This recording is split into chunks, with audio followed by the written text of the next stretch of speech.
Hey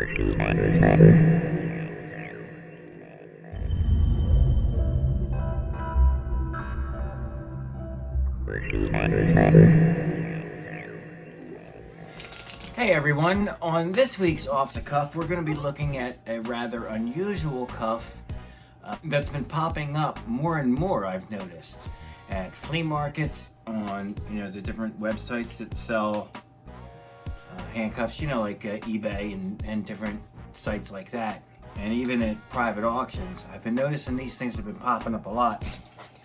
I don't know who makes them, to be quite honest. These are they. Now, at first glance, they look a bit like a Mattatuck. The Mattatuck here. And look, at first glance, like, if you were just walking by, like I was when I bought these, I was like, oh, well, Mattatuck. But when I looked at them, I realized that they weren't. And the interesting thing was that the guy that sold them to me, he knew that they were a recently made handcuff. So he wasn't trying to sell them to me as an antique at all. As a matter of fact, what he said was that these were cuffs that he was selling to Civil War reenactors. I don't know why, but that's just, he said, he bought a bunch for some reenactors somewhere. And so he knew it wasn't an antique. And it's weird because it takes a rather large key, just with a single bit. And I'll do close-ups of this, of course, at the end. And it really does look like the Mattatuck as far as the bow goes. You see the notches? They look very, very similar. This is the Mattatuck. This is the fake one. Of course, if it looks like the Mattatuck, it's going to look like the Judd. Even the curvature of the bow is it's like almost identical. It's almost like they found a bunch of old stock, or the old molds or whatever, or the old equipment that manufactured the Mattatuck bows and made it for these guys. It's not exactly the same as the Towers, but it's close enough, because like Mattatuck bows, Towers bows, they take that basic same shape, just like a lot of different Derby shaped handcuffs take the same shape. But anyway, they have 3 connecting links right there. Again, very similar to the Mattatuck. See how close that looks?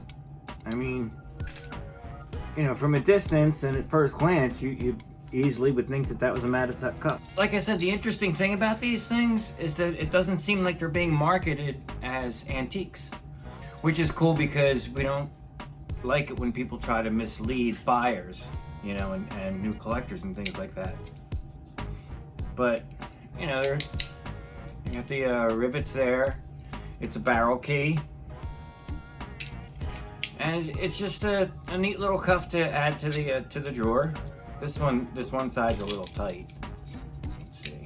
And this one, this set only came with 1 key, but I've seen them on eBay for like $20, and they come with 2 keys, most of them.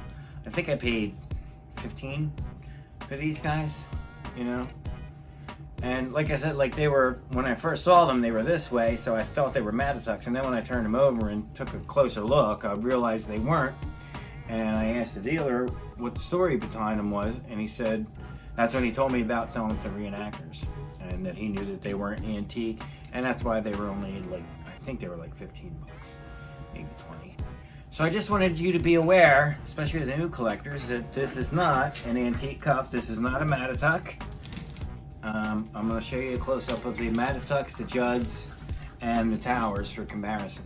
But, just something to be aware that's out there. It's still a cool cuff, But even though it's not an antique, it still has that cool Old West feel.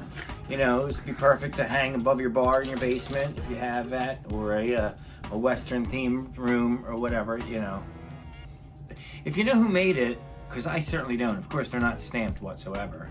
It's probably made in India or somewhere, but if you have any information, I'd like to find out why they chose this particular design, why they chose these kinds of bows.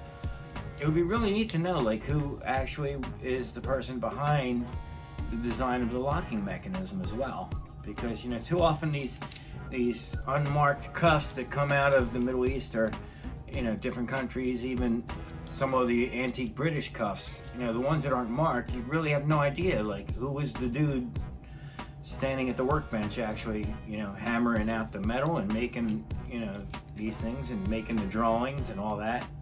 Because somebody had to come up with this idea. Somebody must have seen a Mattatuck and said, I'm going to try and reproduce that or whatever. But, hey, they did a decent job. It is what it is, So, anyway, that's it for this edition of Off the Cuff. I hope you enjoyed it. It's just a quick little heads up, things that are going on out there. If you haven't already, please subscribe to the channel. I really need to boost my subscribers, of course, all the time. And, don't forget to click subscribe. Make sure you check out all the merch that I have for sale by messaging me. And we will see you again next time.